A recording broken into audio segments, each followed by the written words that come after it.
incident at K2 area should come out, be seen to be embracing and talking. That is one. Then two, we are witnessing impunities in this country. People just feel they can just kill and nothing happens. The security agents are usually very careful. If it is a riotous situation, they know what to do. They can deploy tear gas and even shoot if it becomes necessary. But if it's in an ethnic clash, they are very careful. If you watch, the Commissioner of Police, Lagos State, was assaulted when he tried to calm them, whereas he ought to have been arresting, enforcing the law. But because it was an ethnic clash, he was careful. The military that were sent there were also careful. They were arresting. We watch the situation. That is one. I think we should have a deliberate educational policy in this country where, like English language is compulsory, make it compulsory, a subject or a program from the kindergarten to nursery to primary to the higher institution, where we are taught to live together, where we are taught not to commit crime. But anyway, education comes in again because most of the people fighting on the streets, majority of them are not educated. But hold on, but we used to have civic education or social studies from primary school, because even those ones who you say are not educated, most of them pass through the primary school, yeah. So at that time, there used to be a subject, social studies or civic education, that was taught. Yeah, but civic education and social studies would not impart the kind of knowledge I'm talking about. Mm-hmm. I'm talking of, we can introduce it. Social study was, we got it from our colonial master. Let's introduce something. But it was also helping to teach history of the country. Yes, but let's introduce a subject that we educate pupils and students that we must learn to live together. You must not commit crime. You must not abuse your office when you get there. Let's introduce that. It will, to some extent, reorientate. Then, the security agents are usually, particularly the police, which is the mother of security agencies, are usually afraid to tell the government their challenges. The fear that the IG is afraid that if he tells the government that, look, we need modern gadgets, somebody kidnaps and is using phone, in advanced country, immediately they will know where that call comes from.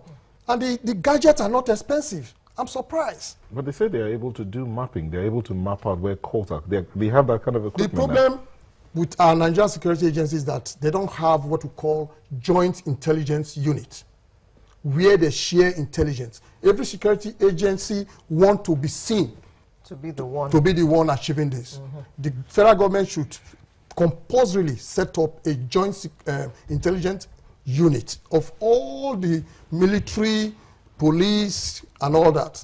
That is one. Then let us stop.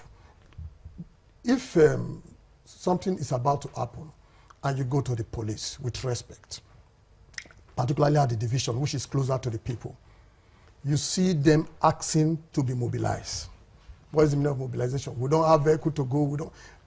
The people will be afraid. You are encouraging self-help. If you don't act, you are encouraging self-help.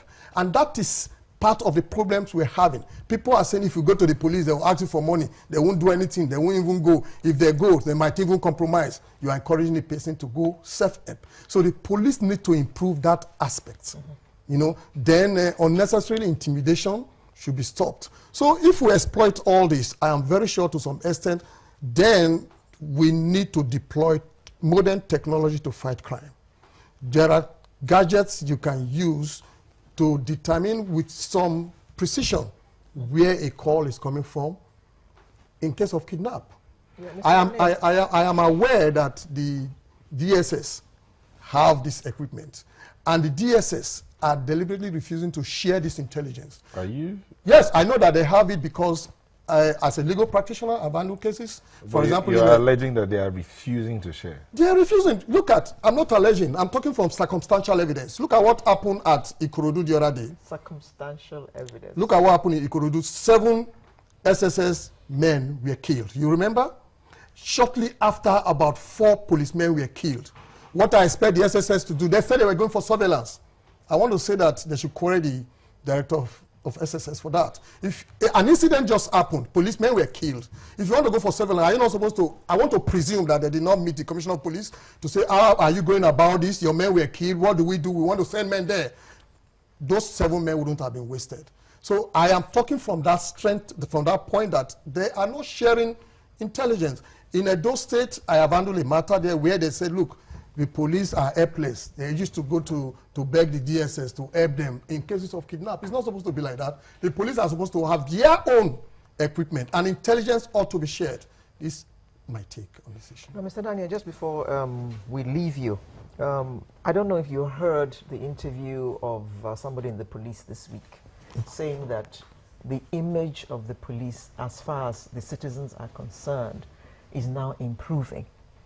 I don't know what kind of survey they did, but they discovered that their image was improving. I heard that in the news this week. Now, let me swing to Group Captain here. That was just a point of information. Yes, it is true to some extent that the image of the police is improving, but the police at the top are the men actually doing the job. Those are the divisions. The police at the top, they need to do a lot of work to improve their image, because those are the divisions are the ones closer to the people. The commissioner of police, for instance, is an operation person. You don't meet him in the office, always at the scene of crime, always moving personally. But go to the divisions. It's not like that. Well, that being said, I also recall a story this week in Ogun State, but people protesting about a DPO of a particular station. So we need to juxtapose those. A story of, before Captain Hannah, a story of someone told me he went to get a police report and the officer told him to pay for it, which is supposed to be free. So he goes to the area commander who says, no, it's supposed to be free. Why should he tell you to pay? So what you're saying about the lower divisions of the police force need to be looked into. And the IG, sorry sir, and the IG need to be bold enough to tell the government the challenges the police is faced with. Okay. Sorry, before you continue. But is that part of the solution we need in curbing the security challenge? It is not. Now, talking about police reports, you know, in our own business, most times we need to get police reports, and we're told to pay for it. On a particular occasion, I told my staff, I said, give the corporal the telephone. I want to speak with her. I said, my name is Colonel Dari. Why would you ask me to pay 100,000? For a police report? Yes. I said, I am going to talk to your commissioner of police. It's supposed to be an incident report. I am going to talk to your commissioner of police about it. And in fairness to the commissioner of police, a gentleman, I know him. But I've requested to see him because I want to discuss some of these things. You know, talking about the image of the police, I do agree with you, my learned friend, that the image of the police is improving, but there's the people at the top. They need to filter it down. Yes. Because the man sits down at the counter there, and you take a case there, and they insist. I had to threaten. You insist for mobilization. And notwithstanding, they still collected money. I am telling you. To give it a police. Yes. So the IG, a gentleman, is working hard, but he can't be all over the place. Exactly. The commissioner of police, a gentleman, is working hard, but he can't be all over the place. But sometimes they should also be, because I've requested to see him. And I hope he's listening to this program. And I hope he will grant me that. You know, some people audience. would say that you are also contributing to this. How? Negative side of the police, because they say they're demanding for this money and you went ahead to pay. No. Now listen. If the policeman says, I need to move, I'm asking for 20,000, and I say, movement to where? We don't have vehicles, we don't have this. I say, okay, I don't think that should cost 20,000. I think it's reasonable that if 2,000 naira can take care of that, you know, because in fairness to them too, it's not as if they have the material. They don't have the logistics. So you discover that with this community policing thing, people, you know, the community relations people, you know, I think they source for funds for them, and then to help them put things, fix their vehicles, build conveniences in their stations, buy private chairs, you know. Group Captain Ehanacho, this new trend of going to schools and abducting or kidnapping school children is I mean, for me as a mother, it is simply unacceptable. I mean, you send your child to a boarding school and you're supposed to go to sleep.